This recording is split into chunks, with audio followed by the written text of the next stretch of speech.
మైన నామమున మీకు అందరికీ నా హృదయపూర్వక వందనాలు తెలియపరుస్తూ ఉన్నాను.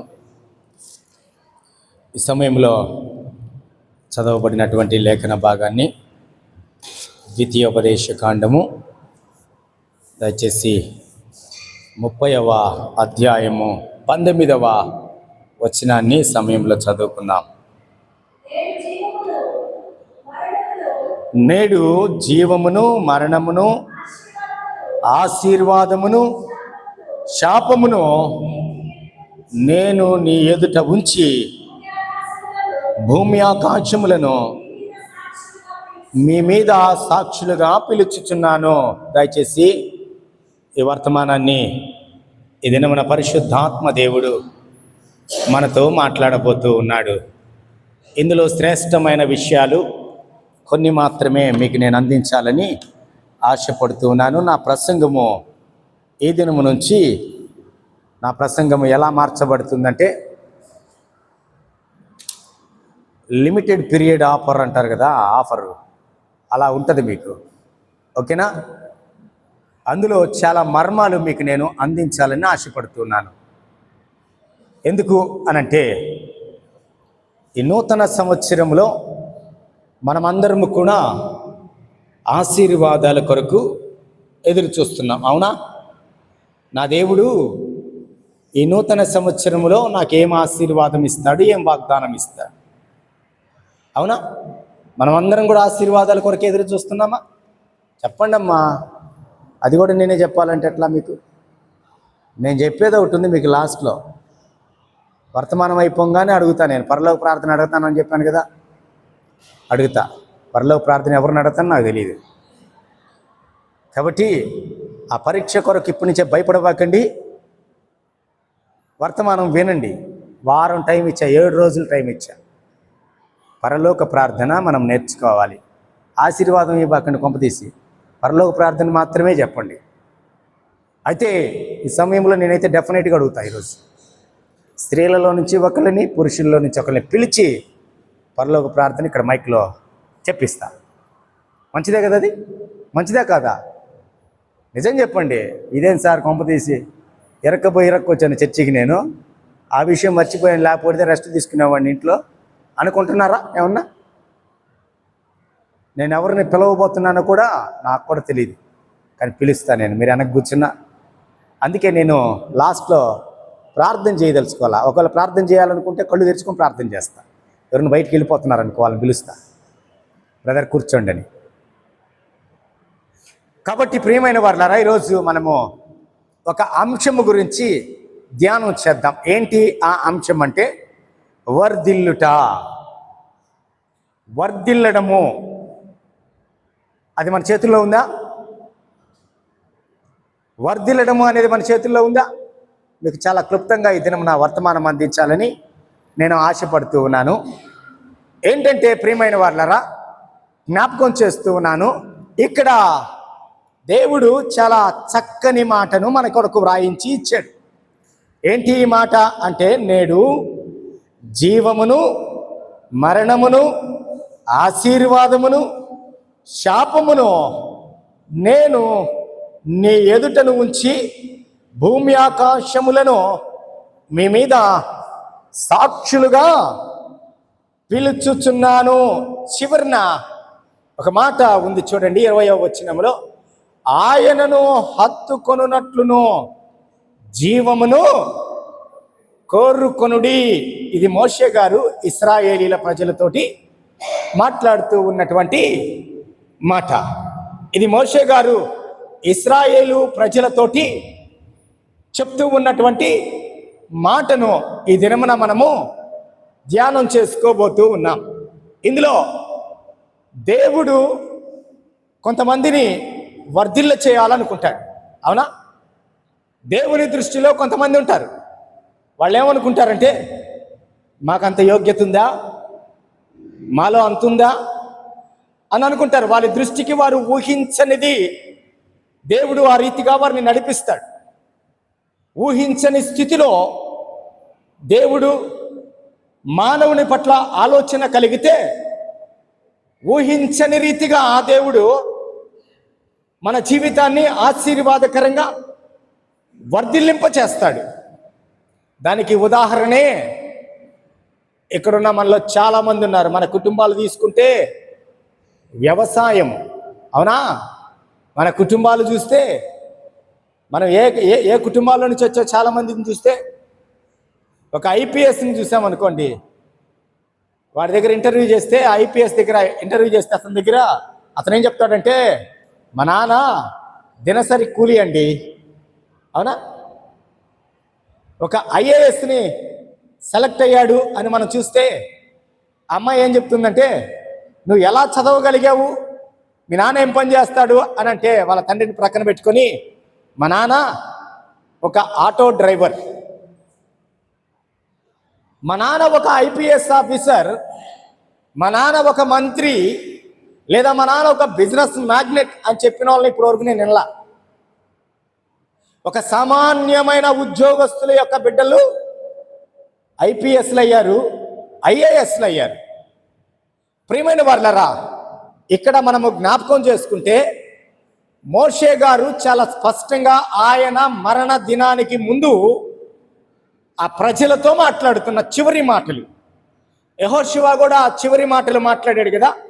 ఏమని మాట్లాడాడు యెహోషువ గారు చివరి మాటలు?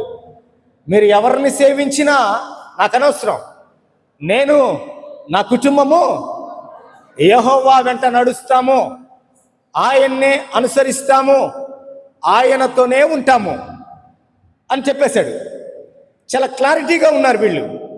ఇప్పుడు మోషే గారు కూడా చాలా క్లారిటీగా ఉన్నాడు. ఆ నెక్స్ట్ అధ్యాయంలో మోషే గారు చనిపోబోతూ ఉన్నాడు. అయితే ఈ ప్రజలతో మాట్లాడుతున్న మాట చాలా స్పష్టంగా, నేడు జీవమును మరణమును, జీవము మరణము రెండు మీ ముందు ఉంచాడు, ఆశీర్వాదము శాపము మీ ముందు ఉంచాడు. అయితే భూమి ఆకాశములను మీ పైన ఉంచాడు. చూడండి, అర్థం చేసుకోండి. మీ ముందేముంది? జీవము మరణము పెట్టాడు, ఆశీర్వాదము శాపము కూడా మీ చేతిలో పెట్టాడు. ఓకేనా? అయితే మీ మీద సాక్షులుగా ఎవరిని పెట్టాడు? ఏం పెట్టాడు? భూమి ఎక్కడుంది? కింద ఉంది. దాని మీద నువ్వు నిలబడ్డావు. భూమిని నీకు సాక్షిగా పెట్టాను, ఆకాశము నీకు సాక్షి. తప్పించుకోవడానికి నీకు ఛాన్స్ లేదు. జాగ్రత్త. దేవుడు చాలా పకడ్బందీగా పెట్టేశాడు అంతే. ఆయన వాక్యాన్ని మనము చాలా క్షుణ్ణంగా పరిశీలన చేయాలి. నేను పాపం చేస్తున్నానులే, నన్ను ఎవడు చూస్తాడులే ఏంటి? నిన్న ఒక ఆయన రాత్రి కాలంలో ఒక చిన్న ఇన్సిడెంట్ జరిగిందిలేండి. 1:30కి ఇంటికి వచ్చాం. అక్కకి యాజ్ ఇట్ ఈజ్గా కొంచెం బీపీ రేజ్ అయింది, 200కి వెళ్ళిపోతా ఉంది. 11 గంటల దాకా ప్రార్థనలో ఉన్నాం. 10:45 దాకా మేము ప్రార్థనలో ఉన్నాం. చూస్తే బీపీ ఆగట్లేదు, అది సాగిపోతానే ఉంది. అది ముందుకి 200కి వెళ్ళిపోయింది బీపీ. 10:45కి బిడ్డను తీసుకొని అందరం ఫ్యామిలీ వెళ్ళిపోయి అక్కడ ఉన్నాం.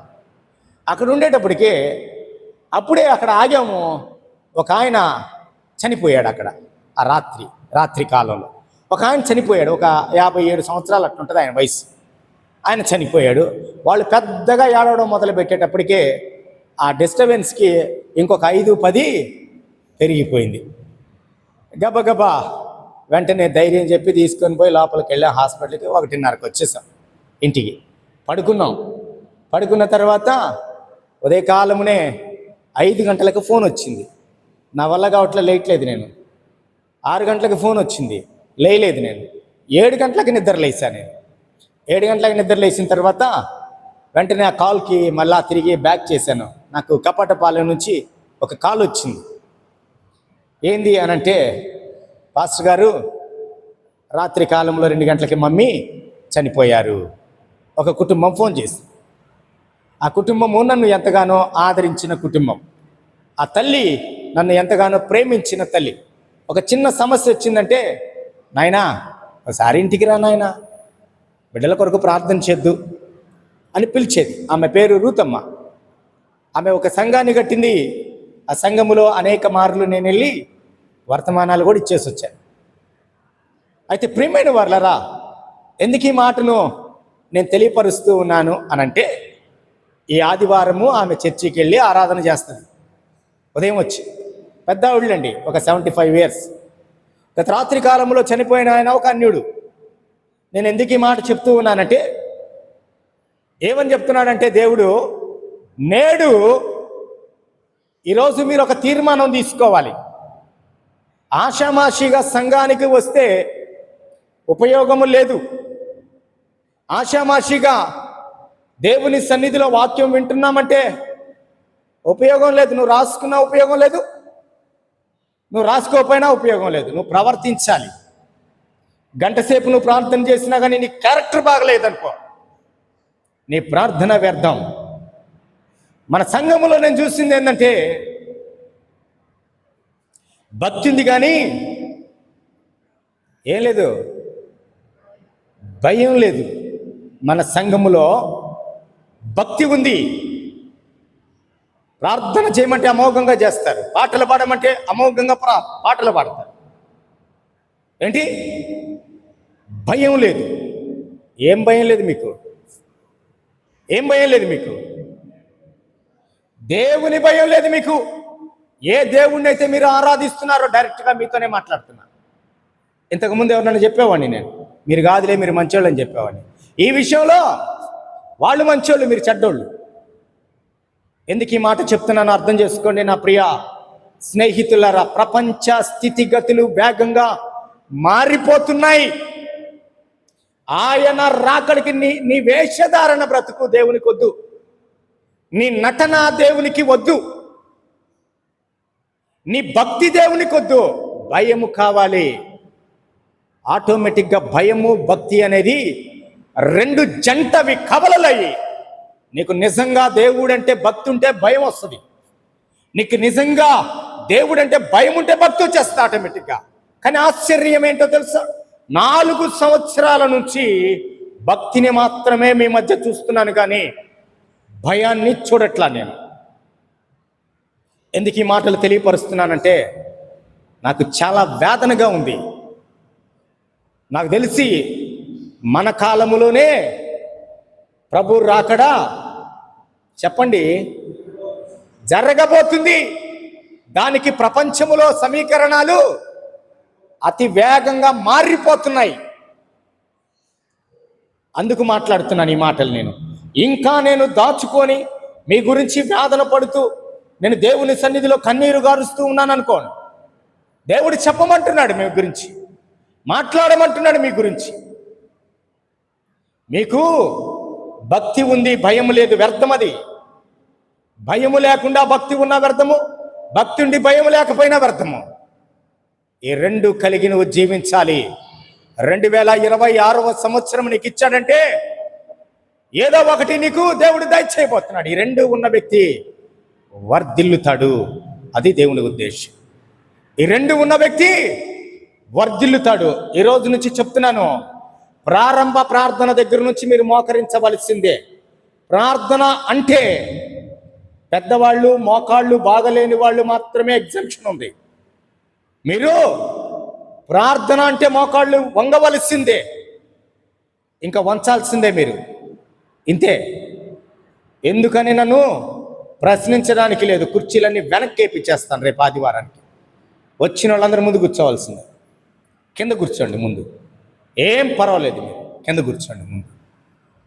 కాబట్టి ప్రియమైన వారులారా, అసలు వర్తమానాన్ని నేను ప్రారంభించలేదు.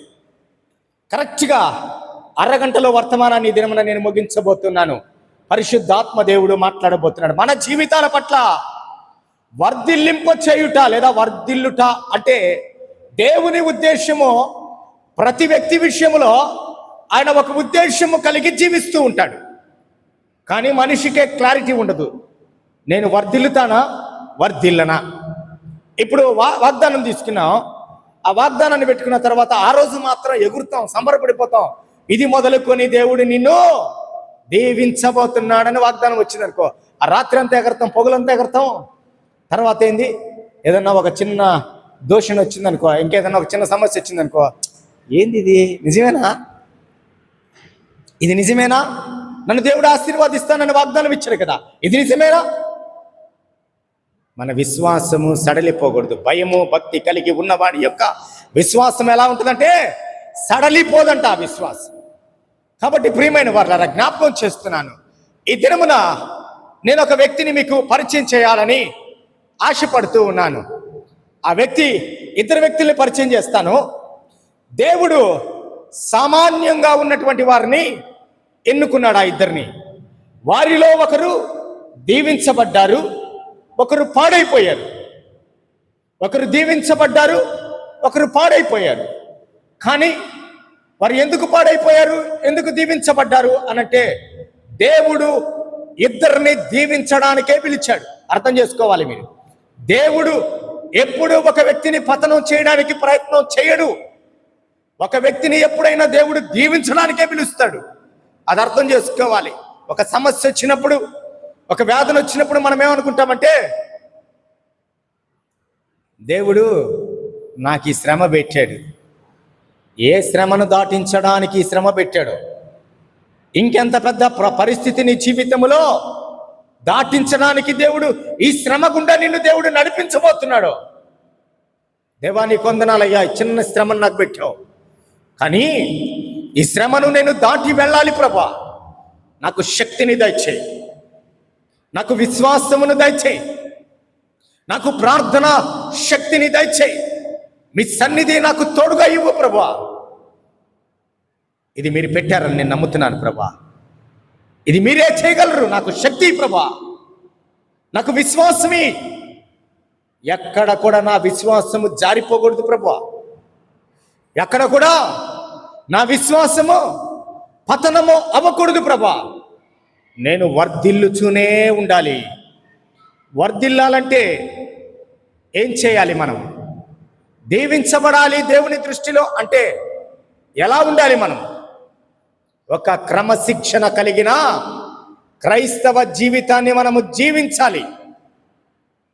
క్రైస్తవ జీవితానికి ఒక క్రమశిక్షణ ఉంటుంది. మిలిటరీ వాడికి ఎలాగుంటుందో క్రైస్తవ కుటుంబానికి కూడా ఒక క్రమశిక్షణ ఉంటుంది. అయితే పరిశుద్ధాత్మ దేవుని సన్నిధిలో ఇద్దరు వ్యక్తుల్ని మీకు నేను జ్ఞాపకం చేస్తాను. అసలు వాళ్ళిద్దరు కూడా ఎన్నికలో లేని వారు, వారిద్దరికి కూడా ఏ అర్హత లేదు. వారిని దేవుడు ఎన్నుకున్నాడు. ఎందుకు ఎన్నుకున్నాడంటే వారిద్దరిని దేవుడు ఆశీర్వాదించాలనుకున్నాడు. దేవుని ఉద్దేశం ఏంటంటే వారిద్దరిని ఆశీర్వాదించాలనుకున్నాడు. గుర్తుపెట్టుకోండి, ఎన్నుకున్న ఇద్దరిని కూడా ఒక స్థితిలో పెట్టాలని దేవుని ఉద్దేశం. అయితే ఒక వ్యక్తి దేవుని చిత్తానికి తల వంచాడు, ఎదిగి పైకెళ్ళిపోయాడు. ఇంకొక వ్యక్తి దేవుని చిత్తాన్ని తన చేతులతో త్రోసివేసి కింద పడిపోయాడు, పతనమైపోయాడు. దేవుడు పతనమైపోతున్న వాడికి అనేక సార్లు చేయించాడు, అయినా ఆ వ్యక్తి చేతిని గుర్తుపట్టలేకపోయాడు, దేవుని చేతిని. ఆ వ్యక్తి గురించి ఈ దినమున నేను మీకు పరిచయం చేయబోతున్నాను. మొదటి రాజుల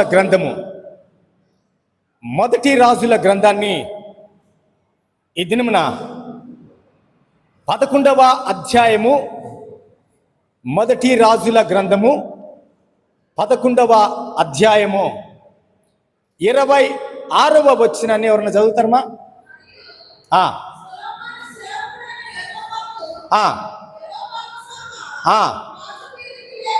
ఇప్పుడు చెప్పండి, ఎవరమ్మా ఆయన పేరేంది?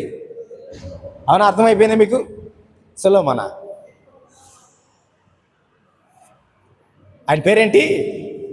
యెరోబాము. ఈరోజు మనం యెరోబాము గురించి తెలుసుకోబోతున్నాం. ఇంతకుముందు యెరోబాము గురించి మనము ఒక వర్తమానం కూడా మాట్లాడుకున్నాం.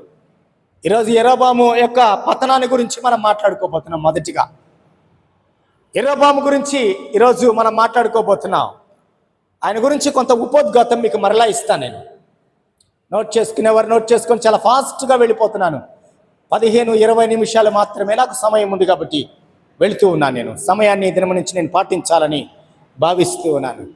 తండ్రి పేరు నెబాతు. మీరు ఇంకా రెఫరెన్స్లు తీయద్దు.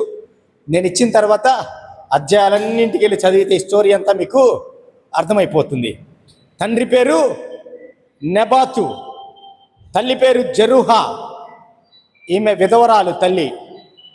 ఈమెని గురించి ఇంకొక సమాచారం ఏంటంటే ఈమె కుష్ఠరోగి అంట. ఈమె ఎవరు? కుష్ఠరోగి అంట. తల్లి పేరు జెరూహా.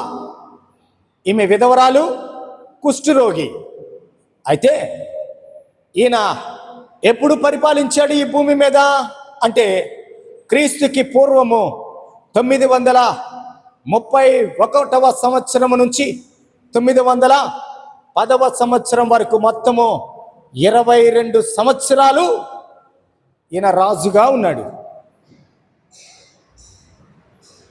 ఈయన ఏ రాజ్యాన్ని పరిపాలించాడంటే ఉత్తర రాజ్యాన్ని పరిపాలించాడంట. ఈయనకి 2 కుమారులు ఉన్నారంట. ఆ 2 కుమారుల పేరు అబియా ఒకటి పేరు, ఇంకొకటి పేరు నాదాబు అంట. అబియా చచ్చిపోయాడు. నాదాబు సింహాసనాన్ని అధిష్ఠించాడు. ఇప్పుడు నా వైపు తిరగండి. నోట్ చేసుకున్న తర్వాత ఇంకేది నోట్ చేసుకోవాకండి, నేను చెప్తాను. ఇతని గురించి మొదటి రాజుల గ్రంథములో చాలా స్పష్టంగా 11వ అధ్యాయము నుంచి మీరు చదువుకుంటూ పోండి.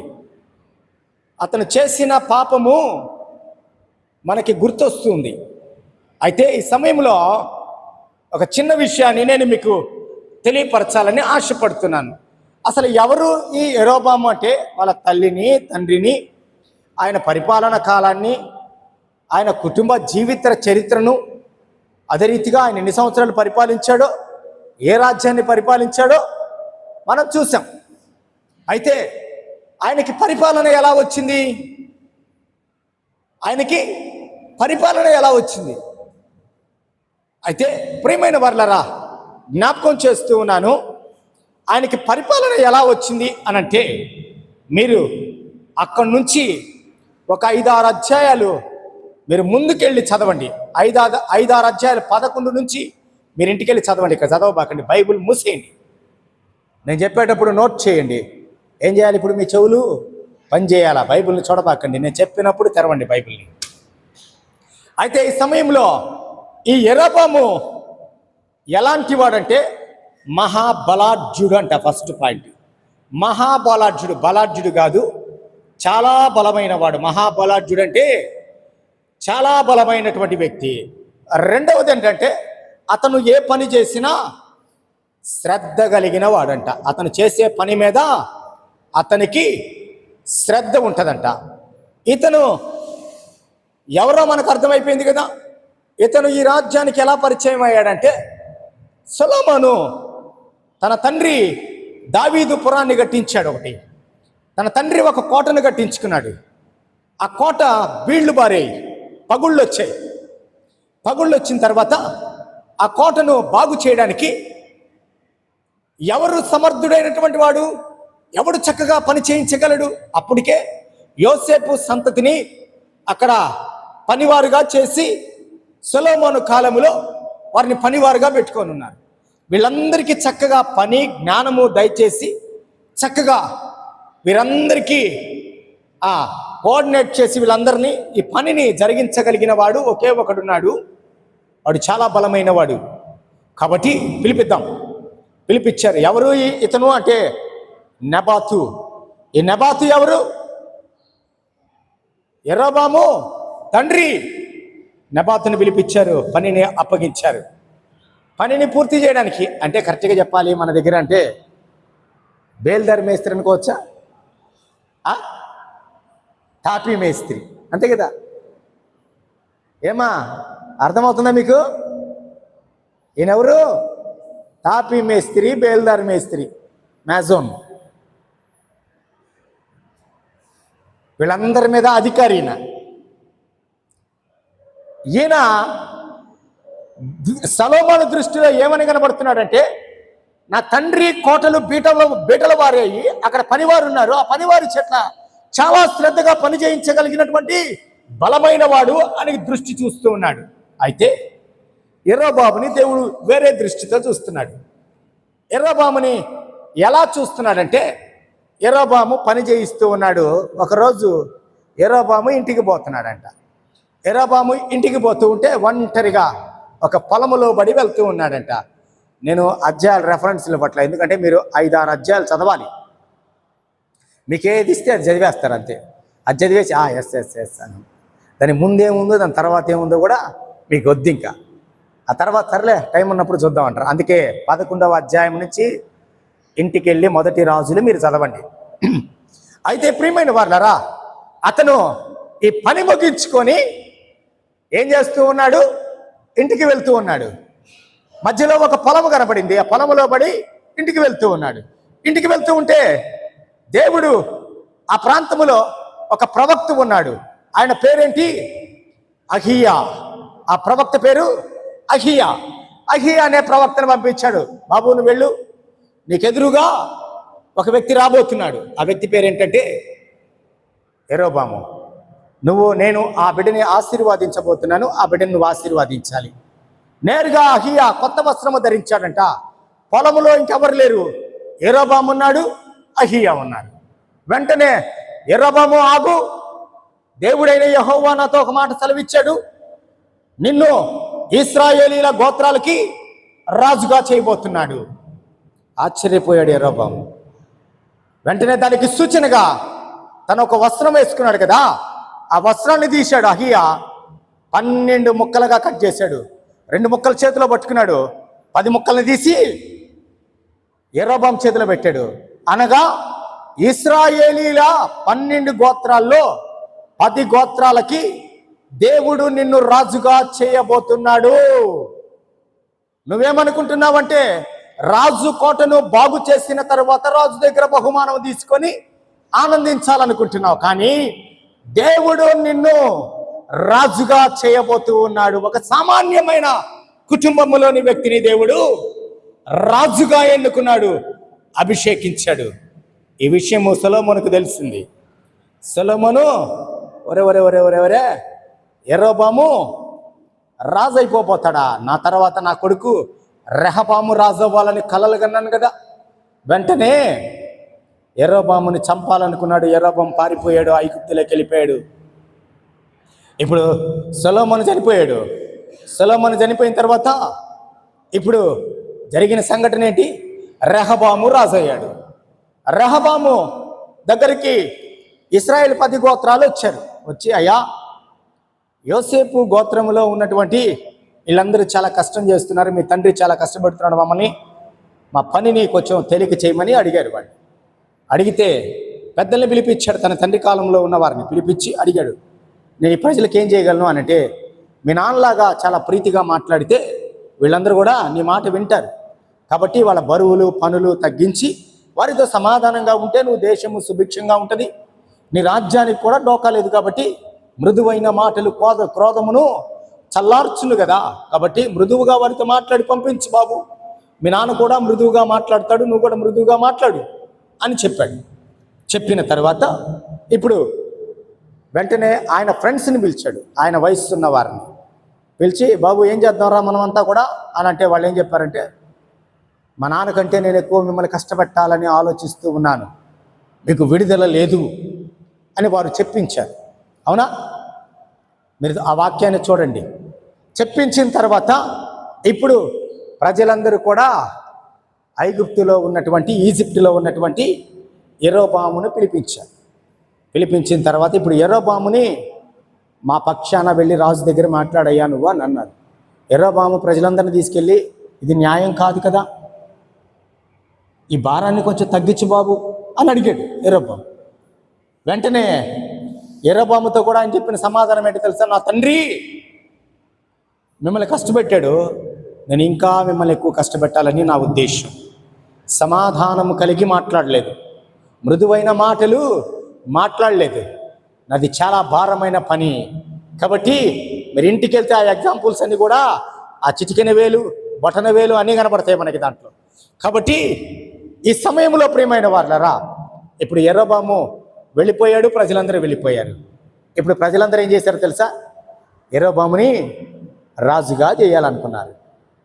రాజుగా యెరోబాముని ప్రకటించారు. వాళ్ళు ప్రకటించిన తర్వాత అదోరాము అనేటువంటి ఒక వ్యక్తిని ఇప్పుడు రెహబాము ఏం చేశాడో తెలుసా? అదోనియానా అదోరామా ఒక వ్యక్తి ఉన్నాడు అక్కడ. యెరోబాము ప్లేస్ ఉద్యోగం పోయింది. పోయి వెంటనే అక్కడ పనిచేసే వారి దగ్గరికి అదోనియాని పంపించారంట. పంపించినప్పుడు వాళ్ళు ఏం చేశారు? తిరగబడ్డారు, కొట్టారు రాళ్ళు తీసుకొని. చచ్చిపోయాడు. వెంటనే రాజుకి ఈ విషయం తెలిసింది. నేను పంపించిన వ్యక్తినే కొట్టి చంపేశారంటే రేపటి రోజున నా మీదకి వీరు రాబోతున్నారు అనుకున్నాడు. పారిపోయాడు రాజు. యెరూషలేమునకు పారిపోయాడు. ఇప్పుడు రాజుతో ఎవరున్నారు? బెన్యామీనీలు, యూదులు ఇద్దరు కలిసే యెరూషలేములో పరిపాలిస్తున్నారు. దేవుడు చెప్పిన వాక్కు ప్రకారంగా యెరోబాము 10 గోత్రాలను ఏలడానికి వచ్చాడు. మీరు అర్థం చేసుకోవాల్సిన విషయం ఏంటంటే, ఇప్పుడు యెరోబాముకి రాజ్యం ఎందుకు వచ్చిందో తెలుసా? యెరోబాముకి దేవుడు ఎందుకు రాజ్యాన్ని ఇచ్చాడు? ఎందుకు ఇచ్చాడు చెప్పండి? చదవలేదు సార్, ఇంకా 5 అధ్యాయాలు మీరు ఇప్పుడే కదా చెప్పారు. ఇంటికి వెళ్ళి చదివి వచ్చే వారం చెప్తాం సార్ మేము అంటారా? నేనే చెప్తున్నాను, వినండి.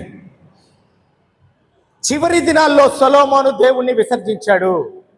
చివరి దినాల్లో దేవుణ్ణి విస్మరించి సొలొమోను విగ్రహాల వైపు మల్లుకున్నాడు. కాబట్టి దేశములో విగ్రహారాధన ప్రారంభమైంది. కాబట్టి దేవుడు సొలొమోనుని తొక్కేశాడు.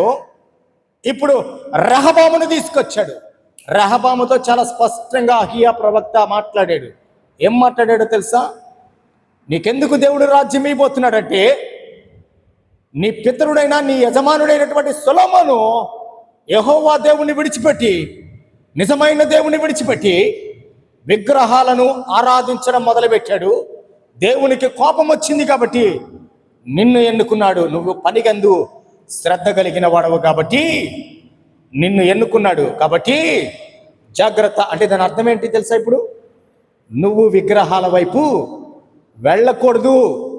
ఈ దేశంలోకి, నీ 10 గోత్రాల దగ్గరికి, నువ్వు పరిపాలిస్తున్న చుట్టూ ప్రాంతంలో ఎక్కడ కూడా విగ్రహారాధన అనేది జరగకూడదు. నీ దేవుడైన యెహోవా మాత్రమే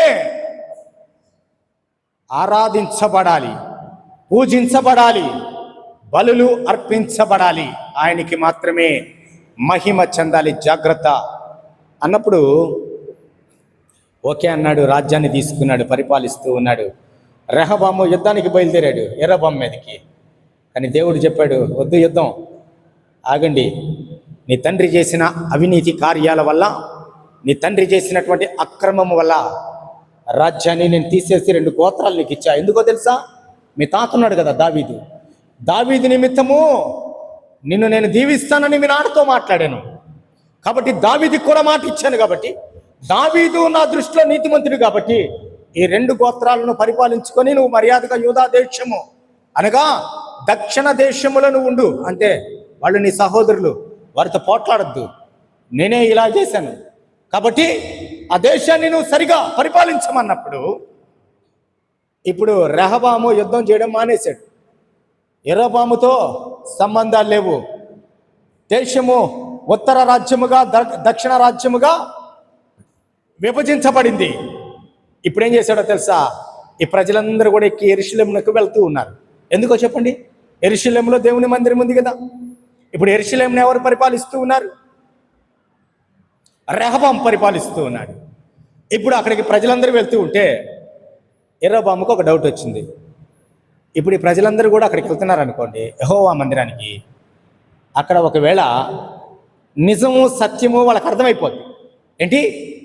కాబట్టి వాళ్ళు ఒకవేళ మనస్సు మార్చుకొని, తమ యజమానుడు కదా సొలొమోను 40 సంవత్సరాలు మనల్ని పరిపాలించాడు కదా, ఏదో కోపతాపాల మీద మనం అలా ఉన్నాం కదా, కాబట్టి ఆయన కుమారుడిని తెచ్చి మనమందరం కూడా మళ్ళీ పరిపాలనకు తెచ్చుకుందాం అని వాళ్ళు ఒకవేళ వాళ్ళ మనసు మారిపోయి వాళ్ళు రెహబామును తెచ్చుకుంటారేమోనని ఈయన ఏం చేశాడో తెలుసా? ఒక అద్భుతమైన కార్యమును, దేవునికి ఇష్టం లేని కార్యాన్ని చేశాడు. ఏం చేశాడంటే ఈయన 2 బంగారు దూడలను చేయించాడంట. 2 బంగారు దూడలను చేయించి ఒకటి దానులో, ఒకటి బేతేలులో పెట్టాడంట. ఈ బేతేలు ఏంటి? బేతేలు అనే స్థలం ఏంది? ఆది కాండంలోకి వెళ్తే యాకోబు ఆ రాత్రి దేవునితో గడిపిన రాత్రి, నేను మహాభయంకరమైన దేవుణ్ణి ఈ ప్రాంతంలో కనుగొన్నాను కాబట్టి ఈ ప్రాంతము పేరు బేతేలు. అంతకుముందు ఆ పేరు ఏదో ఉండింది, యూజునా లూజునా ఏదో పేరు ఉంది దానికి. అయితే ఆ ప్రాంతములో దేవుడు సంచారము జరిగిస్తూ ఉన్నాడు కాబట్టి ఒంటరిగా ఉన్న నన్ను కలుసుకున్న నా దేవుడు ఆయన ఎంత భయంకరమైన దేవుడో ఆయన బేతేలు దేవుడని నామకరణము చేశాడు. బేతేలు దేవుడని నామకరణం పెట్టి యాకోబుని దర్శించిన దేవుడు ఆ ప్రాంతంలో ఉంటే ఆ మహాభయంకరమైన దేవుడు చాలా స్టేట్మెంట్ ఇస్తాడు. యాకోబు చాలా గొప్పగా ఇస్తాడు. ఆదికాండంలో ఆ మాట వ్రాయబడి ఉన్నది. ఇది నిజంగా చాలా భయంకరమైన దేవుడిన నన్ను దర్శించిన దేవుడు భయంకరమైన దేవుడు. ఈ స్థలమందు ఆయన ఉన్నాడని ఆ స్థలాన్ని ప్రార్థనా స్థలముగా చేసి పెట్టాడు యాకోబు, తన పితరుడైన యాకోబు. ఇప్పుడు ఎర్రబొమ్మ దాన్ని ఏం చేశాడు? దూడను తెచ్చిపెట్టాడు. ఆడ దూడను తెచ్చిపెట్టి ఆ ప్రజలందరితో ఏం మాట్లాడాడండి? ప్రజలారా వినండి, దానులో నేను ఒక దేవతను చేశాను, ఇప్పుడు బేతేలు అందు ఒక దేవుణ్ణి చేశాను నేను. మీకు తెలుసా, మన పితరులు ఈజిప్టులో ఉన్నప్పుడు వారిని నడిపించింది ఇదే. ఎంత ఘోరం అండి ఆ మాట. ఆఫ్టర్ ఒక బేల్దారి మేస్త్రిని తీసుకొచ్చి దేవుడు, బేల్దారి మేస్త్రి కూడా కాదు, కొంతమంది రిపేర్లు చేసేవాళ్ళు ఉంటారు, వాళ్ళు పూర్తి బేల్దారి మేస్త్రులు కూడా కాదు. వాళ్ళు ఏంటి పూర్తి బేల్దారి మేస్త్రులు కూడా కాదు. వాళ్ళు కొంతమంది పగిలిన వాటిని నీట్గా చేసేవాళ్ళు ఉంటారు. చిన్న చిన్న పగుళ్ళు గిగుళ్ళు, ఏమైనా చిన్న గోడలు పెచ్చులు ఊడిపోతే చేసే పనులు ఉంటారు. వాళ్ళు వేరే, వాళ్ళు బేల్దారులే కానీ వాళ్ళు వేరే. బేల్దారుల కంటే ఇప్పుడు మనం చెప్పుకోవాలంటే వాళ్ళు చాలా తక్కువ క్వాలిటీ. వాళ్ళు అందరూ చేయరు బేల్దారి మేస్త్రులు. నేను చేయనండి, పలానా దగ్గర ఉంటాడు, వాడు చేస్తాడు అతుకులు గితుకులన్నీ, వాడు వేస్తాడండి అంటారు బేల్దారి మేస్త్రి దగ్గరికి పోయి. మా ఇంటికి పెచ్చులు ఊడిపోతున్నాయి, రారా నాయన ఒకరు అని పిలిస్తే, బేల్దారి మేస్త్రి నేను కాదండి, నేను మేస్త్రిని, అవి చేసేవాడు ఇంకోడు ఉన్నాడా అంటాడు. ఎర్రబాము క్యారెక్టర్ ఏంటి ఇప్పుడు? బేల్దారి కూడా కాదు ఎర్రబాము. చూడండి ప్రియమైన వాళ్ళరా, ఎందుకు ఈ మాట చెప్తున్నానంటే, దేవుడు అటువంటి స్థితిలో ఉన్న యెరోబామును ఎన్నుకుంటే, దేవుణ్ణి కలుసుకున్న యాకోబు ఆ ప్రాంతానికి ఒక పేరు పెట్టాడు. ఏం పేరు పెట్టాడు? ఈ ప్రాంతము నిజంగా భయంకరమైన దేవుడు తిరుగుతూ ఉన్నటువంటి ఈ ప్రాంతము, నన్ను కలుసుకున్న నా దేవుడు నిజమైన దేవుడు. ఎంత మహాభయంకరుడు ఆయన అంటే తర్వాత మీరు వాక్యాన్ని చదివితే అర్థమవుతుంది. ఆ దేవుణ్ణి అభిషేకించిన స్థలము బేతేలు. ఆ బేతేల్లో పెట్టి ఒక అబద్ధాన్ని మాట్లాడుతున్నాడు. ఏమని మాట్లాడుతున్నాడు అబద్ధాన్ని? సమయం అయిపోతుంది, నేను కట్ చేస్తున్నాను మెసేజ్ని. ఏమని మాట్లాడుతున్నాడంటే, మిమ్మల్ని మీ పితరులను ఐగుప్తు దేశంలోంచి తీసుకొచ్చిన వాడు ఈ దేవుడే, కాబట్టి మీ బలులు అర్పణలు ఇక్కడే అర్పించాలి. దానిలో ఉన్నవారు ఆ ప్రాంతం చుట్టుపక్కల వాళ్ళు వచ్చి అక్కడ అర్పించండి. యెరూషలేముకి వెళ్ళడానికి బేతేలు అడ్డంగా ఉంది కాబట్టి ఇక్కడ ఆరాధించండి. ఇదే మీ దేవుడైనా? మీ దేవుడే ఈ దేవుడే, యెహోవా కాదు మీ దేవుడు, ఈ దేవుడే. ఎంత భయంకరుడండి యెరోబాము, ఎంత భయంకరమైన నేచర్ కలిగిన వాడు. దేవుని ఆశీర్వాదం పొందుకున్న తర్వాత రాజ్యాన్ని నిలబెట్టుకోవడానికి దేవుణ్ణే మార్చేశాడు. ఆయన కృప కలిగిన దేవుడు కదండి. ఇప్పుడు మనమైతే ఎవరికైనా సాయం చేసామనుకోండి, ఆ సాయం చేసిన తర్వాత వాడు కానీ మన కానీ కృతజ్ఞత కలిగి ఉండలేదనుకో, ఛీ వీడికి వద్దా సాయం చేశాను నేను అని అనుకుంటాం మనం. కానీ ఈయన ఎంత కృప కలిగిన దేవుడినా, ఈయన రాజ్యాన్ని ఎందుకు యెరోబాముకి ఇస్తున్నాడో చాలా స్పష్టంగా మాట్లాడాడు. అదే తప్పుని డబల్గా రెండంతలుగా యెరోబాము పాపము చేశాడంట. పాపము చేసిన తరువాత కూడా ఇప్పుడు అక్కడ యాజకులు ఉండాలి కదా, అది మహాభయంకరమైన దేవుణ్ణి కలుసుకున్నటువంటి బేతేలు ప్రాంతములో దూడ ఉంది. ఇప్పుడు లేవీలు ఎక్కడున్నారమ్మా? యాజకులుగా ఉండాల్సిన లేవీలు ఎక్కడున్నారు? ఇప్పుడు నోరు తెరిచి చెప్పండి. మీరు చెప్పరేంటి? మీరు ఎన్నిసార్లు చెప్పాను నేను? ఎక్కడున్నారో తెలుసా లేవీలు? 10 గోత్రాల్లో వీళ్ళతో పాటే ఉన్నారు. ఇక్కడ ప్రవక్తలు, లేవీలు అందరూ కూడా, లేవీ సంఖ్య ఉంది కదా అక్కడ, ఆ లేవీలందరూ కూడా ఈ 10 గోత్రాల్లో ఒక గోత్రము. వాళ్ళు కూడా ఎక్కడున్నారు? ఇశ్రాయేలు దేశంలోనే ఉన్నారు. లేవీలను కూడా పరిపాలించడానికి దేవుడు యెరోబాముని, ఎన్నిక లేని వాడిని ఎన్నుకున్నాడు. యాజకుల్ని, ప్రవక్తలను కూడా పరిపాలించడానికి ఎన్నుకుంటే వాక్యములో వ్రాయబడిన మాట ఏంటో తెలుసా? 2వ దినవృత్తాంతముల గ్రంథం, మీరు ఇంటికి వెళ్ళి చదవండి. 2వ దినవృత్తాంతముల గ్రంథంలో ఈ మాట వ్రాయబడి ఉంటుంది. ఏంటో తెలుసా? ఆయన కొడుకులు 2 ఉన్నారు కదా, వాళ్ళిద్దరు కొడుకుల పేరేంటి? అబియా, నాదాబు. తండ్రి ముగ్గురు కలిసి యాజకుల్ని తరింపడేశారంట. ఏం చేశారు? లేవీలు మొత్తాన్ని గెట్ అవుట్ అన్నారు ఒకటే మాట. ఇప్పుడు లేవీలందరూ కూడా ఎక్కడికి వెళ్ళిపోయారు?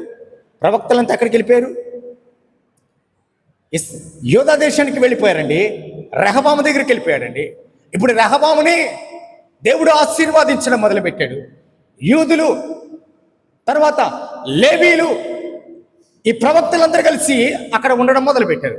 ఇప్పుడు దేశము మొత్తము ఏమైపోయింది? ఇప్పుడు విగ్రహారాధన పూర్తిగా అయిపోయింది. అప్పటి వరకు యాజకులు వ్యతిరేకిస్తూ ఉన్నారు. అప్పటి వరకు యాజకులు ఇష్టానుసారంగా రాజుని ఖండిస్తూ ఉన్నారేమో యెరొబాముని. కానీ ఇప్పుడు యాజకులు కాని వారిని తీసుకొచ్చాడు. ఇక్కడికి తీసుకొచ్చి ఆ బలిపీఠము దగ్గర పెట్టి ఆ దూడకి బలులు అర్పించడం మొదలుపెట్టాడు. దూడలు అర్పించడం మొదలుపెట్టిన తర్వాత ఇదే మొదటి రాజుల గ్రంథము 13వ అధ్యాయం చదువుతారా? ఎవరన్నా 13వ అధ్యాయం చదువుతారమ్మా? అమ్మ చదవండి, ఇప్పుడు చదవండి తల్లి. అంతటా దైవజనుడైన ఒకడు యెహోవా చేత సెలవునుంది. ఎక్కడి నుంచి వచ్చాడు ఇప్పుడు? దైవజనుడు ఎక్కడున్నాడు? ఇంతకుముందు ఇశ్రాయేలు దేశంలో ఉన్నవాడిని తరింపడేశారు కదా. ఇప్పుడు ఎక్కడికి వెళ్ళారు వాళ్ళు? యూదా దేశానికి వెళ్ళారు. దేవుని కృప యెరొబాముని విడిచిపెట్టలా. దేవుని సన్నిధి యెరొబాముని విడిచిపెట్టకూడదని, యెరొబాముని ఆశీర్వాదించాలని, దేవుడు ఎన్నుకున్న యెరొబాముని ఒక స్థితిలో దేవుడు ఉంచాలని యూదా దేశము నుంచి ఎక్కడికి వచ్చాడమ్మా? యూదా దేశము నుంచి యెహోవా సెలవు చేత బేతేలునకు వచ్చెను. ధూపము వేయుటక యెరొబాము బలిపీఠము యొద్ద నిలిచి ఉండగా, చదువమ్మా, గట్టిగా చదువు తల్లి. ఆ దైవజనుడు యెహోవా ఆజ్ఞ చేత బలిపీఠముతో మాట్లాడుతున్నాడు. ఏమని మాట్లాడుతున్నాడు చూడండి. ఈ మాట ప్రకటన చేస్తూ ఉన్నాను. బలిపీఠమా యెహోవా సెలవిచ్చున్నది ఏమనగా, దావీదు సంతతిలో యోషియా అను ఒక శిశువు పుట్టెను. నీ మీద ధూపము వేసి ఉన్నత స్థలము యొక్క యాజకులను అతడు నీ మీద అర్పించును. అతడు మనుష్య శల్యములను నీ మీద దహనము చేయును. చూడండి, ప్రవచనం కాదు ఇది. దీనికి ఒక సూచన కూడా చెప్తున్నాడు. ఆ సూచన కూడా అక్కడ జరిగింది. చదవమ్మది. దీనికి సూచన ఏంటో తెలుసా? నా దేవుడు నా చేత ఈ మాట మాట్లాడించాడు అనే దానికి ఇప్పుడే ఒక రుజువు. ఏంటి ఆ రుజువు? చదవమ్మా. ఈ బలిపీఠము బద్దలైపోయి దాని మీద ఉన్న బుగ్గి ఒలికిపోవుటయే యెహోవా నా చేత ఇచ్చిన సూచన అని చెప్పి ఆ దినమున ఆ ప్రవక్త ఒక సూచన ఇచ్చెను. చదవమ్మా తర్వాత.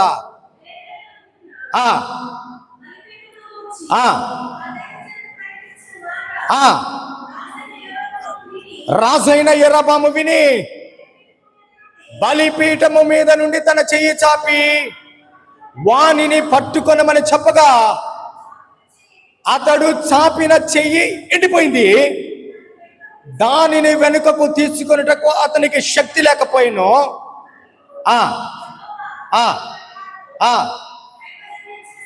మరియు యెహోవా సెలవు ప్రకారము దైవజనుడిచ్చిన సూచన చొప్పున బలిపీఠము బద్దలైపోయింది, బుగ్గి ఒలిగిపోయింది. ఎలాంటి దేవుడు అండి ఆయన? సూచన ఇచ్చాడు, చూపించాడు బుద్ధి లేనోడికి. సూచన ఇచ్చాడు దేవుడు. ఇదే సూచన. నన్ను పంపించాడు, నిన్ను హెచ్చరించమన్నాడు, నిన్ను లోబడమన్నాడు అని చెప్పడానికి ఇదిగో సూచన ఇదే. బుద్ధి ఒలిగిపోతుంది, బలిపీఠము బ్రద్దలైపోబోతుంది, ఇక్కడున్నదంతా కూడా కూలిపోబోతుంది. ఇది గుర్తేంటో తెలుసా? యూదా దేశము నుంచి నా దేవుడు నన్ను పంపించి నిన్ను సరిచేయమంటే నువ్వు లోపడట్ట. ఎందుకు లోపడట్లేదు తెలుసా? మరలా ఇంకోటి కూడా చేయబోతున్నాడు నా దేవుడు. ఇక్కడ ఏం చేయబోతున్నాడు? చదువమ్మా మాటను. అయ్యా, నిన్ను పట్టుకోవడానికి ట్రై చేశాను నేను. ఏంటి? సత్యాన్ని ప్రకటించేటువంటి నిన్ను నేను పట్టుకోవడానికి ట్రై చేస్తే, నా దేవుడు చెప్పిన మాటను నేను ఆలకించకుండా నిన్ను పట్టుకోవడానికి ప్రయత్నం చేస్తే నా చెయ్యి ఎండిపోయింది. ఏమైపోయింది? చెయ్యి ఎండిపోయింది, స్కెల్టన్ లాగా అయిపోయింది చెయ్యి. చెయ్యి బయటికి రావట్లా, బలిపీఠం మీద ఆగిపోయింది చెయ్యి. అంటే ఇట్ట పడిపోయాడు. ఇప్పుడేమైపోయింది? అయ్యా చదవమ్మా.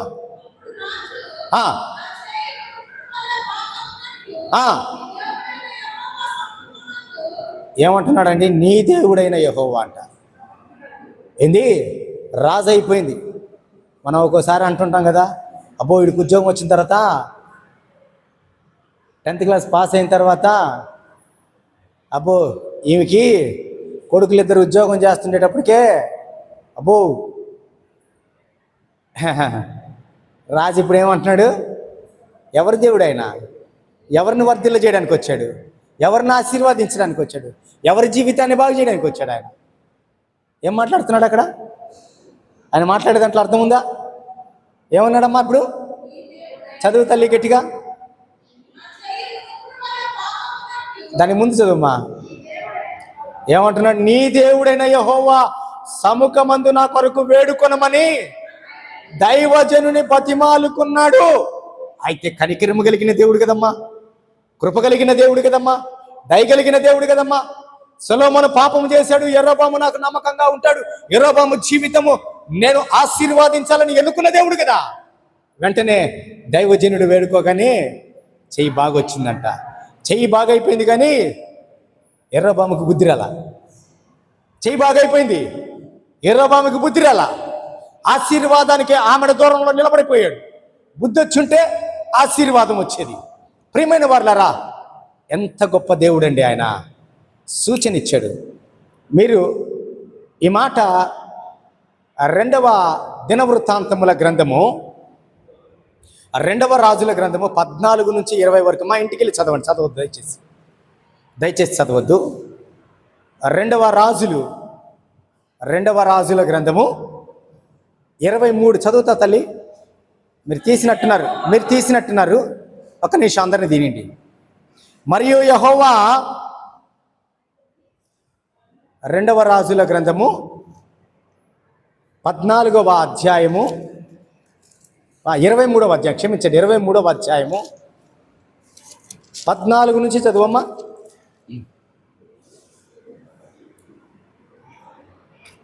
14వ అధ్యాయం అమ్మా. 2వ రాజులు 23వ అధ్యాయము. ఏంటమ్మా? ఎవరమ్మా ఆయన కొట్టించిన ఆయన? మొదటి వచ్చిన వాళ్ళు కనబడతాడు ఆయన. చూడండి, ఆయన పేరేంటి? 22వ అధ్యాయంలో కనబడతాడు ఆయన. ఏం పేరు ఆయన పేరు? 22 మొదట్లో ఏం పేరుమా? యోషియా. ఇక్కడ ప్రవక్త ఎవరి పేరు చెప్పాడు? యోషియా. కరెక్ట్గా మ్యాచ్ అయింది. ఇక్కడ మ్యాచ్ అయిందా? మొదటి రాజుల గ్రంథము 13వ అధ్యాయం నుంచి 2వ రాజులు 22వ అధ్యాయము యోషియా యాలను ఆరంభించేటప్పటికే 300 సంవత్సరాలు జరిగిపోయింది. ఎన్ని సంవత్సరాలు జరిగింది? 300 సంవత్సరాలు జరిగింది. కానీ దేవుని వాక్యము నెరవేర్చబడింది. చదువమ్మా, ఇప్పుడు చదువు. ఆ ప్రతిమలను తునకలుగా కొట్టించి యోషియా ఆషారాదేవి ప్రతిమను పగలగొట్టించి వాటి స్థానములను నరశల్యములతో నింపెను. బేతేలులో ఉన్న బలిపీఠమును, ఉన్నత స్థలమును, అనగా ఇశ్రాయేలు వారు పాపము చేయుటకు కారకుడైన నెబాతు కుమారుడైన యెరోబాము కట్టించిన ఆ ఉన్నత స్థలమును, బలిపీఠమును అతను పడగొట్టించి ఆ ఉన్నత స్థలమును కాల్చి పొడుము అగునట్లుగా త్రొక్కించి ఆషారాదేవి ప్రతిమను కాల్చివేసెను. యోషియా అటు తిరిగి అచ్చట చదువమ్మా. అచ్చట పర్వతమందున్న సమాధులను చూచి కొందరిని పంపి సమాధులలో శల్యములను, అనగా మృత శల్యములను తెప్పించి దైవజనుడు యెహోవా మాట చెప్పిన ప్రకారము వాటిని బలిపీఠము మీద కాల్చి దాన్ని అపవిత్రపరచెను. అంతటా అతడు, నాకు కనబడుచున్న సమాధి ఎవరిదని అడిగినప్పుడు పట్టణపు వారు, అది యోధా దేశము నుండి వచ్చి 300 సంవత్సరాల క్రితము ప్రకటించిన బేతేలులోని బలిపీఠములకు చేసిన క్రియలను ముందుగా తెలిపిన దైవజనుని సమాధి. ప్రియమైన వారలారా, దేవుడు చెప్పాడంటే దాన్ని చేస్తాడు. దేవుడు ఆశీర్వాదించాలనుకుంటే ఆశీర్వాదిస్తాడు. దేవుడు బుద్ధి చెప్పాలంటే లేకపోతే లేదా, దేవుడు బుద్ధి చెప్పాలంటే చెప్పిస్తాడు. ఇప్పుడు దేవుని కనికరము మరలా యెరోబాము మీదకి వచ్చింది. ఈరోజు నేను వాక్యాన్ని ముగించబోతున్నాను. యెరోబాము గురించి మాత్రమే నేను ఇవ్వబోతున్నాను. సమయం అయిపోతుంది కాబట్టి మీకు ఇచ్చిన సమయాన్ని నేను దాటిపోతూ ఉన్నాను. ఇప్పుడు యెరోబాముకి మరలా దేవుడు ఒక అవకాశాన్ని ఇచ్చాడు. ఏంటో తెలుసా? ఏంటి? చెయ్యి బాగైంది కదా. బలిపీఠం గురించి దేవుడు మాట్లాడింది 300 సంవత్సరాల తర్వాత జరిగేది యెరోబాముకి బయలుపరచబడింది కదా. అప్పుడు చూడలేదు కదా యెరోబాము, కానీ ఇప్పుడు సూచన చూశాడు. దేవుడు ఎంత అద్భుతాలు చేసేవాడో యెరోబాము చెయ్యిని బట్టి యెహోవా శక్తి అంటే కూడా యెరోబాముకి చూపించాడు. ఎందుకంటే యెరోబాము మరలా మారాలని, దేవుని యొక్క కృపను పొందుకోవాలని దేవుని ఉద్దేశం. ఇప్పుడు 14వ అధ్యాయంలోకి వస్తే, ఇప్పుడు యెరోబాముతో దేవుడు గుర్తు చేస్తున్న మాట ఏంటో తెలుసా? యెరోబాము కుమారుడు ఏమయ్యాడమ్మా? ఇప్పుడు కాయిలా పడ్డాడంట, జబ్బు వచ్చిందంట. యెరోబాము కుమారుడికి చచ్చిపోయే మరణకరమైన రోగం వచ్చిందంట. ఈ మరణకరమైన రోగం వచ్చినప్పుడు యెరోబామే స్వయంగా తన భార్యతో చెప్తున్న మాట చదువమ్మ మాట. నీవు లేచి నా భార్యవని నువ్వు తెలియకుండా నువ్వు ఒక వేషం వేసుకో. నేను ఒక వేషం వేసుకున్నాను కదా ఆల్రెడీ, నువ్వు కూడా ఒక వేషం వేసుకో. షిలోహునకు పొమ్ము, ఈ జనుల మీద నేను రాజునగుదనని నాకు సమాచారము తెలియజెప్పిన ప్రవక్తయగు అహియా అక్కడ ఉన్నాడు. చూసారా? ఈ రాజు ప్రవక్తని జ్ఞాపకం ఉంచుకున్నాడు. ప్రవక్త చెప్పిన మాటలు జ్ఞాపకం ఉంచుకున్నాడు. నేను సామాన్యుడిగా ఉన్నప్పుడు యెహోవా చేత సెలవు పొందుకొని నేను రాజు అవుతానని చెప్పిన ఆయన పలానా దగ్గర ఉన్నాడు. తరిమేశాం కదా, దేశములో లేకుండా వాళ్ళందరికీ తరిమేశాం కదా. అక్కడికి వెళ్ళు, గుర్తుపట్టకుండా నా పేరు చెప్పకుండా. ఇప్పుడు ఆయన ముసలోడైపోయాడు, కళ్ళు కనబడట్లేదు సరిగ్గా. కొడుకు బాగవుతాడా లేదా పస్తీ చెప్పడానికి వెళ్ళు. చాలామంది పస్తీకి వస్తారు దేవుని దగ్గరికి. ఏంది? పస్తీకి వస్తారు దేవుని దగ్గర ప్రార్థన చేయించుకోవడానికి. ఇది అదేనంటారా? పాస్టర్ గారు చెప్పాలి. పస్తీకి వెళ్ళబాకండి, ప్రార్థనలో బలపడడానికి వెళ్ళండి. ఇప్పుడు యెరోబాము భార్యతో చెప్పాడు. ఏమని చెప్పాడు తెలుసా? నన్ను ఇశ్రాయేలీల మీద రాజుగా ఉంటావని అభిషేకించిన ప్రవక్త ఒక ఆయన ఉన్నాడు. ఆయన దగ్గరికి వెళ్తే నా భవిష్యవాణి ఆయన దగ్గర ఉంది, నా బిడ్డ భవిష్యవాణి కూడా ఆయన చేతిలో దేవుడు రాసి పెట్టుంటాడు, కాబట్టి వెళ్ళు అన్నాడు. వెళ్తే ఈ లోపల ప్రయాణం చేసింది. ఏదో ఫుడ్ తీసుకొని వెళ్ళు అని అన్నాడు. సేవకులు ఫుడ్ కోసం ఆశపడేవాళ్ళ ఫుడ్ తీసుకొని పోయారు దైవజన్ దగ్గరికి. ఆయన కళ్ళు కనపడవు కదా, మారు వేషం వేసుకొని మోసం చేయొచ్చని పోయారు. దేవుడు ఎంత శక్తి కలిగిన దేవుడు! కింద చదువుతారా ఆయన శక్తి ఏంటో? అమ్మా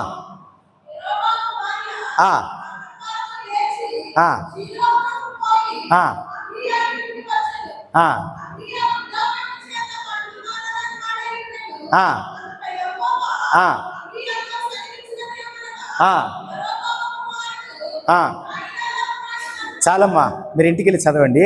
ఇది చదివితే సమయం సరిపోదు కాబట్టి ప్రభు ఆల్రెడీ చెప్పేశాడు. బాబు అయ్యా అహియా, ఇప్పుడు యెరోబాముకు ఒక అవసరం పడింది. కొడుకు చచ్చిపోబోతున్నాడు. వాళ్ళ భార్య మారు వేషం వేసుకొని వస్తున్నాడు. ఎందుకంటే ఏ మొహం పెట్టుకొని నా దగ్గరికి వస్తాడు? ఇప్పుడు యెరోబాముకి నేను చేసినటువంటి ఆశీర్వాదము, నేను ఇచ్చిన ఆశీర్వాదాన్ని తుంగలో దొక్కేశాడు. కాబట్టి మొహం చాటించలేక, మొహం చూపించలేక భార్యకి వేరే వేషం వేసి పంపిస్తున్నాడు. రాబోతున్న స్త్రీ ఎవరో తెలుసా? సోన్సో. కాబట్టి అప్పుడు నువ్వు చెప్పాల్సిన మాట ఏంటంటే, ఇదిగో నేను సెలవిస్తున్నాను, ఇంటికి వెళ్ళి అధ్యాయం అంతా చదవండి. మీరు అడుగు పెట్టింది ఆమె. అడుగు పెట్టంగానే ఏం చెప్పాడమ్మా అక్కడ? చదువుతారా మాట? చదువుతారా మాట? అంతలో చదవమ్మా. అంతలో అహియా ద్వారము లోపలికి వచ్చున ఆమె కాలి చప్పుడు విన్నాడు. కళ్ళు కనబడలేదు కానీ చెవులు పనిచేస్తున్నాయి. కాలి చప్పుడు విన్నాడు. ఏమన్నాడు ఆమెతోటి? యా వా అబ్బా అబ్బా అబ్బా అబ్బా, దేవుని సేవకునికి అని ఎంత స్పష్టంగా మాట్లాడాడండి. నటకిరీటి ఏమని మాట్లాడాడు? నటకిరీటి రా లోపలికి అన్నాడా? మన లాంగ్వేజ్లో మాట్లాడు, యెరోబాము భార్య రా లోపలికి, నీకు చాలా విషయాలు చెప్పాలిరా. నువ్వు ఒక్క విషయమే తీసుకొని వచ్చావు నా దగ్గరికి. నా దేవుడు నీకు చాలా విషయాలు చెప్పమన్నాడు. ఏంటో తెలుసా? ఫస్ట్ నీ మారు వేషం తీసేయి, నువ్వెవరో తెలిసిపోయింది, నీ వేషాలు ఆపేయి. రెండోది ఏంటంటే, నువ్వు వచ్చిన పని కూడా చెప్తున్నా ఇను. వాడు బాగలేదు కదా నీ బిడ్డ. ఎందుకు బాగలేడు వాడు అన్నిద్దరు కలిసి యాజకుల్ని సేవకుల్ని తరింపడేశారు కదా. కాబట్టి వాడిలో ఒక రవ్వ మంచితనం ఉంది కాబట్టి వాడు కంపల్సరీగా చచ్చిపోతాడు. మా ఇంట్లో నువ్వు అడుగు పెట్టినప్పుడు నేను ఎలా కనుక్కున్నానో, నువ్వు తిరిగి వెళ్ళి నీ పట్టణములో అలా అడుగు పెట్టగానే వాడు చచ్చుంటాడు, నీ కొడుకు. ఏంటి నువ్వు ఎవరి యోగక్షేమాలు తెలుసుకోవడానికి నా దగ్గరికి వచ్చావో మారు వేషములో, నువ్వు అడుగు పెట్టగానే యెరోబాము భార్య అన్నాను కదా, ఇదే కాలు ఎత్తుకోబోయి నీ దేశములో మరలా ఇంటి ముందు అడుగు పెట్టగానే వాడు చచ్చిపోయి ఉంటాడు. అయిపోయింది, ఫినిష్. ఆమె ఏం చెప్పాలా? సమస్య చెప్పాలా? తీసుకెళ్ళిన ఫుడ్ ఇవ్వాలా? కూర్చో మాట్లాడాలా? ఇంకా ఏం చెప్పబోతున్నాడు తెలుసా? ఇప్పుడు నీ కుమారుడు బాగలేడని చెప్పారు కదా, వాడొక్కడే సమాధిలోకి వెళ్తాడు. అంటే వాడిని ఒక్కడే గౌరవంగా పూడ్చి పెడతారు. మిగతా వాళ్ళ చావులు ఎట్లుంటాయంటే దిక్కులేని చావులు అయిపోతారు. ఎందుకో తెలుసా? నేను వర్ధిల్లింప చేయాలని ఎన్నుకొని పంట కుప్పల మీద నుంచి పైకి తీస్తే నన్ను విడిచిపెడతాడా? నా ప్రజలను మోసం చేశాడు, నా బలిపీఠాలను అవమానపరిచాడు, యాజకులుగా నేను ఎన్నుకున్న వారిని తరిపడేశాడు. ప్రవక్త వచ్చి ప్రకటిస్తే ఆ ప్రవక్తను పట్టుకోవడానికి ట్రై చేశాడు. అదే ప్రవక్తను మరలా పెట్టగా నేను బాగు చేస్తే ఆ ప్రవక్తని చంపడానికి ట్రై చేస్తాడు, లంచం ఇవ్వడానికి ట్రై చేస్తాడు. నీ భర్త ఎంత దుర్మార్గుడో తెలుసా నీకు? జాగ్రత్త. అసలు నేనేమనుకున్నానో తెలుసా? యెరోబాము నాకు నమ్మకంగా ఉంటే, యెరోబాము నన్ను వెంబడిస్తే, యెరోబాము నా ఆజ్ఞలు గైకుంటే, యెరోబాము నాతో కలిసి జీవిస్తే, యెరోబాము తరతరములు అన్నిటను యెరోబాముకి నేను 10 గోత్రాలు ఏలడానికి అవకాశం ఇవ్వాలని ఆశపడితే, యెరోబాము ఏం చేశాడు?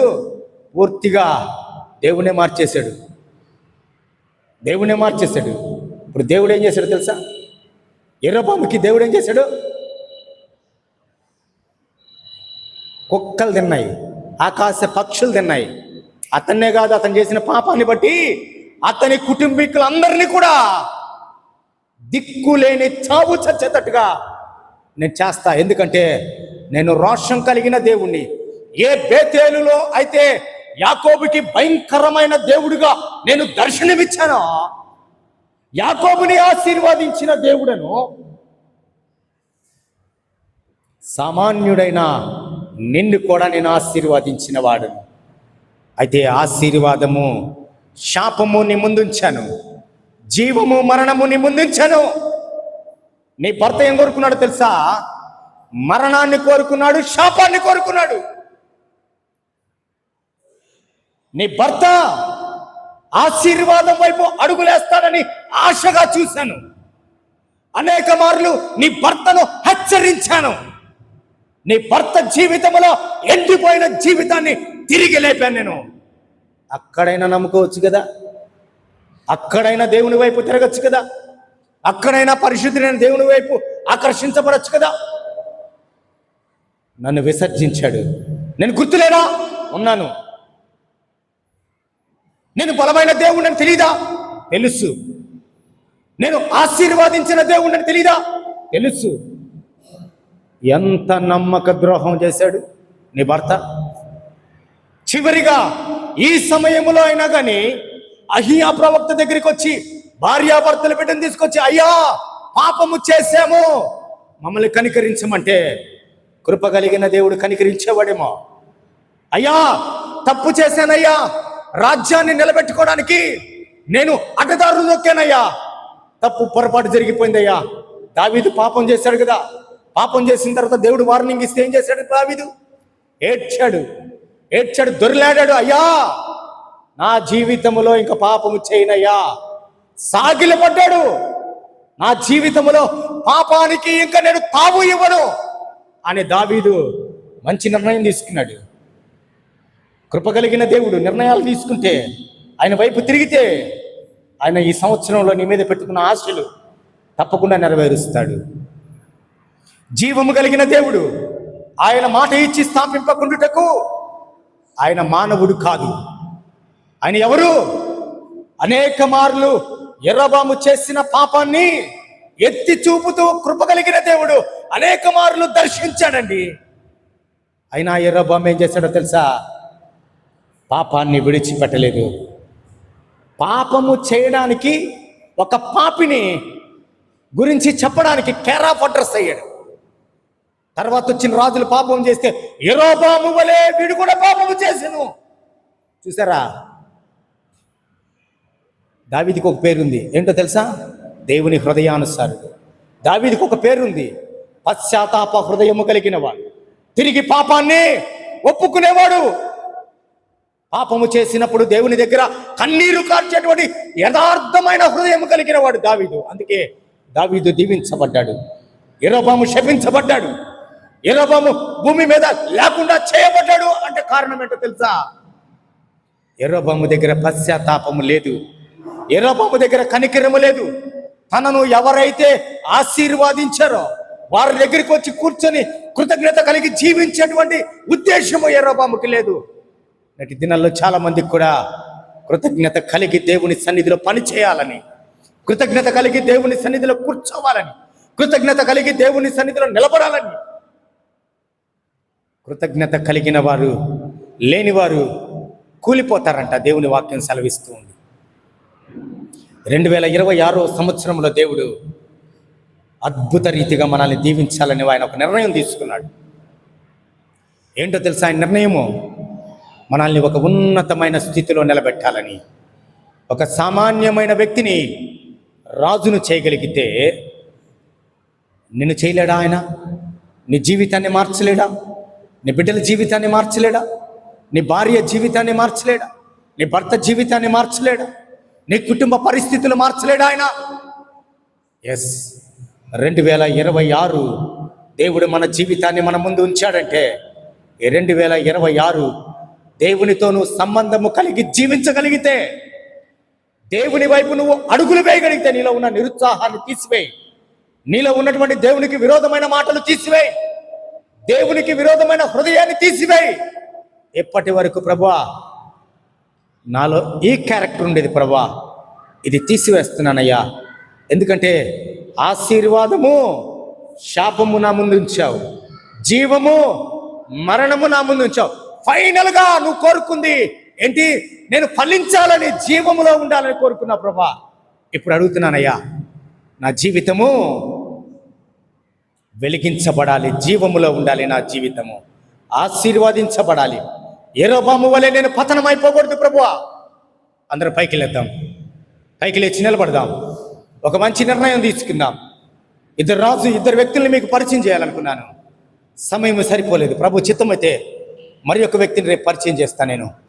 ప్రియమైన వారలారా, యెరొబాము జీవితాన్ని మనం చూసాం. తలలు వంచుదాం, కళ్ళు మూసుకుందాం, ఒక మంచి నిర్ణయం తీసుకుందాం.